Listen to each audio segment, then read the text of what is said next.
Assalamualaikum warahmatullahi wabarakatuh. Selamat pagi, salam sejahtera buat sobat TRJA. Kali ini saya Rahmat akan membawakan tentang bagaimana alat scanner yang digunakan pada kendaraan, khususnya yang kita gunakan adalah mobil Triton ini. Ya, untuk itu jangan lupa tonton di channel kami. Oke, ini adalah alat scanner ya untuk menganalisa suatu problem dari kendaraan. Secara fungsinya yaitu pertama untuk mendiagnosa suatu problem dari kendaraan. Yang kedua sebagai programming ya, apabila ada perubahan atau pergantian komponen termasuk pergantian ECU, maka dia harus diprogram ulang. Kemudian ada sebagai parameter ya, kalau kita bilang dia merupakan data list dari suatu parameter masing-masing sensor yang tertera pada komputer nanti. Kedua sebagai aktuator ya, apabila kita ingin mengaktifkan dan menonaktifkan suatu komponen ya, komponen aktuator atau output seperti halnya injektor bisa dimatikan ya, bisa dihidupkan kembali. Kemudian juga digunakan untuk snapshot. Artinya snapshot itu kendaraan dapat dibaca secara parameter ya, walaupun kendaraan itu diam, walaupun kendaraan itu sambil berjalan, rekaman datanya bisa dilakukan. Sebelum digunakan alat ini kita hubungkan dulu dengan laptop ya atau komputer. Kemudian di dalam laptop ini sudah terisi aplikasi, yaitu aplikasinya yang kita gunakan untuk kendaraan Triton ini adalah MUT 3. Ya, yang mana MUT ini adalah aplikasi yang terhubung secara data dengan alat scanner ini yang dihubungkan pada kendaraan. Untuk itu kita langsung aja ke kendaraan untuk menghubungkannya. Oke. Setelah dihubungkan dengan laptop ya ke kabelnya, maka kita hubungkan alat scan ini ke DLC. DLC adalah data link connector untuk menghubungkan alat scanner ya, hubungan antara kendaraan terhadap alat scanner dan juga ke komputernya, yaitu laptop yang kita gunakan untuk membuka aplikasi pada MUT 3. Oke, di alat ini ada beberapa pilihan pada sistem yang akan kita pilih, mulai dari analisa engine, kemudian ada analisa pada ABS ya, jika kendaraan itu dilengkapi dengan electronic stability control atau traction control, kita juga ada pilihannya. Kemudian juga dilengkapi analisa untuk SRS atau airbag pada kendaraan jika airbag itu mengalami problem. Kemudian ada AC, ada pengecekan kepada etaknya, kemudian bisa ke bagian meter, termasuk hal-hal lain yang berhubungan dengan kendaraan itu sendiri ya. Semakin tinggi kelasnya semakin lengkap secara analisa untuk data problem atau parameter yang akan dibaca. Kemudian dari sini kita akan buka sesuaikan kendaraan yang kita analisa ya, mulai dari pilihan-pilihannya, merek mobil, tipe, kemudian kelas daripada kendaraan tersebut, model year-nya, tahun yang diproduksi, termasuk dari tipe engine yang digunakan, transmisi yang digunakan ya. Kemudian masukkan juga nomor dari sasis atau vehicle identification number atau PIN ya. Setelah itu kita conteng OK untuk masuk ke aplikasi analisa. Nah, di aplikasi ini ada beberapa pilihan diagnostik, yaitu SAP diagnostik sebagai parameter dari apabila ada problem dari engine bermasalah. Dengan identifikasi pertamanya adalah lampu engine ya pada meter cluster tampil ya, itu yang menunjukkan bahwa salah satu problem pada mesin tersebut. Kemudian di sini ada juga data list. Data list itu adalah parameter daripada masing-masing sensor. Kemudian ada special function, yang mana special ini adalah akan mengecek fungsi daripada ECM secara hubungan CAN base-nya terhadap sensor-sensor yang ada. Kemudian ada actual test, yang mana actual test ini pada saat kita ngerunning ya atau mesinnya belum hidup, kita bisa mengaktualkan tes seperti halnya injektor.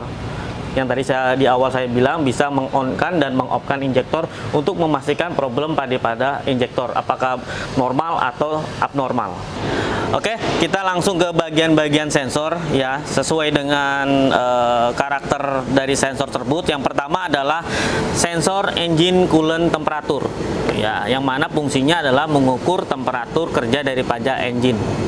Ya, ini juga dibaca oleh alat scan kita, termasuk ke komputernya. Apabila terjadi abnormal, maka kode problemnya akan muncul ya, sesuai dengan parameternya.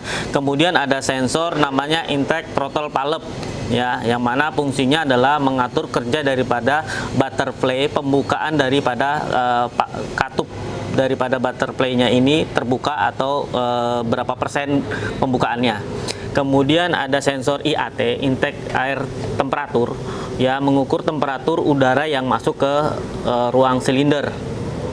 Kemudian ada EGR, exhaust gas recirculation, yang mengatur kerja daripada pemanfaatan gas buang yang akan masuk ke saluran intake. Ya.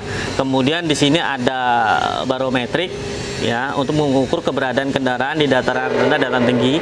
Barometrik ini juga ada menjadi satu dengan boost pressure, yang mana membaca nilai tekanan yang terdapat pada engine. Apabila putaran RPM yang mempengaruhinya, dia akan mempekerjakan boost pressure-nya ini. Kemudian di bagian engine ini juga ada sensor CKP, crankshaft position sensor, yang mengukur daripada kerja daripada crankshaft ya. Kemudian ada CMP, crankshaft position sensor juga ya, yang letaknya di bagian belakang daripada bagian cylinder head, mengukur juga kapan waktunya timing ya, juga mensinkronkan ke CKP agar mengetahui berapa derajat penyemprotan daripada injektor. Kemudian bagian-bagian lainnya kayak APP, accelerasi pedal position, yang ada di pedal. Kemudian juga di bagian transmisi juga ada namanya VSS, vehicle speed sensor, yang mengukur kecepatan kendaraan. Kemudian di bagian aktuator terutama adalah injektor ya, injektor yang tadi saya di awal sempat sampaikan bahwa injektor ini bisa di-on-kan dan di-off-kan untuk penganalisaannya, bahwa injektor ini secara kerja magnetiknya atau solenoidnya berfungsi dengan normal atau tidak ya. Kemudian secara analisa dengan alat scanner tadi, maka pada saat kita nanti menghidupkan kendaraan, maka parameternya akan dibaca di data list nanti. Kita akan ke data list. Oke, kita akan buka dari permasalahan-permasalahan yang ada di kendaraan ya. Apabila terjadi problem atau lampu mil nyala dengan indikasi lampu engine secara meter cluster itu menyala dengan kondisi engine running, berarti ada suatu permasalahan yang terjadi ya. Parameternya kita bisa lihat di data diagnostik, yaitu kodenya apa ya. Kemudian dari kode itu kita bisa menjabarkan ke data list secara parameter. Kemungkinan besar secara parameter akan mengalami perubahan karena ada problem yang terjadi pada sensor tersebut. Ya, data list yang tertera adalah misalnya kayak engine revolution atau RPM engine, perputaran engine itu kebaca. Apakah RPM putaran ini normal atau tidak. Kemudian dari vehicle speed sensor juga, kemudian dari akselerasi pedal sensor juga, kemudian ada engine coolant temperatur dan banyak sensor lainnya ya. Apabila salah satu itu mengalami suatu ketidaknormalan menyebabkan lampu mil itu menyala dengan kode P sekian-sekian, bahwa ada yang harus kita lakukan ya untuk melakukan langkah perbaikan ya. Setelah dilakukan ini, maka kita akan langsung ke bagian-bagian mana yang mengalami permasalahan ya. Apakah itu dari sensornya, apakah itu dari mekanikal yang terdapat di sensor tersebut, atau dari wiring atau kabel yang terhubung dari ECM ke sensor yang mengalami open circuit, atau mungkin ada yang short circuit, permasalahan-permasalahan ya. Secara parameter itu harus dilakukan perbaikan ya. Apabila sudah dilakukan langkah-langkah perbaikan dan sudah ditemukan problem penyebabnya, misalnya salah satu sensor mengalami kerusakan, ya, kemudian kita lakukan pergantian pada sensor tersebut, maka langkah berikutnya adalah kita akan menghapus secara problem yang tertera di sensor tersebut untuk mengclearkan kondisi agar kondisi mesin tetap normal, ya. Kemudian kita juga sambil melihat data listnya setelah dihapus, ya, untuk memastikan bahwa secara data list sensor tersebut sudah bekerja dengan normal dengan nilai standar yang tertera, ya.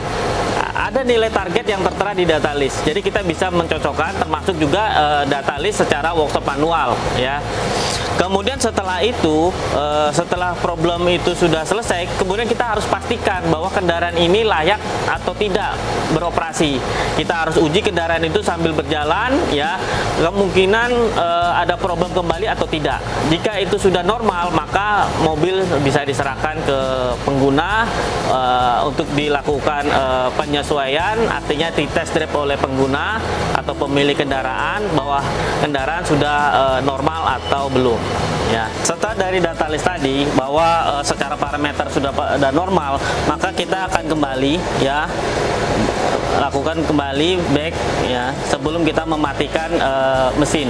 Jadi pastikan secara aplikasi ini keluar, ya, untuk menjaga keamanan daripada aplikasi dan juga alat scan kita, termasuk engine-nya. Setelah dia sudah keluar dan mati, kita matikan mesinnya normal. Setelah itu rapikan kendaraan, ya, rapikan kendaraan, ya, laptop, termasuk alat scan, ya. Semoga para pengguna dari rekan-rekan TRJA dapat memahami dari cara penggunaan, ya, dari aplikasi MUT3 dengan alat scan kita. Oke, demikian tadi pembawaan tentang materi bagaimana penggunaan alat scanner yang kita gunakan, yaitu pada aplikasi MUT3. Jadi alat ini sangat berguna sekali, ya, untuk menganalisa suatu problem secara tepat dan akurat dengan adanya parameter yang tadi kita tunjukin, mulai dari shape diagnostiknya, kemudian ada data list, kemudian ada actuator test, ada function lainnya, ya. Jadi dengan menggunakan alat ini, ya, oleh sobat-sobat TRJA, jangan lupa selalu berkendara dengan prosedur yang benar, karena dengan prosedur yang benar, ya, itu menjaga kondisi secara performa mesin kendaraan itu tetap sesuai dengan normalnya. Apabila kita berkendara dengan mungkin secara ugal-ugalan atau dengan parameter yang berubah-berubah, maka itu akan menyebabkan indikasi cepatnya kerusakan pada komponen-komponen bagian engine, bagian sensor-sensor yang ada di engine tersebut. Oke, sobat-sobat TRJA, demikian tadi pembahasan saya. Jangan lupa like and comment dan subscribe pada channel YouTube PT Transcon Jaya Tbk. Sampai jumpa.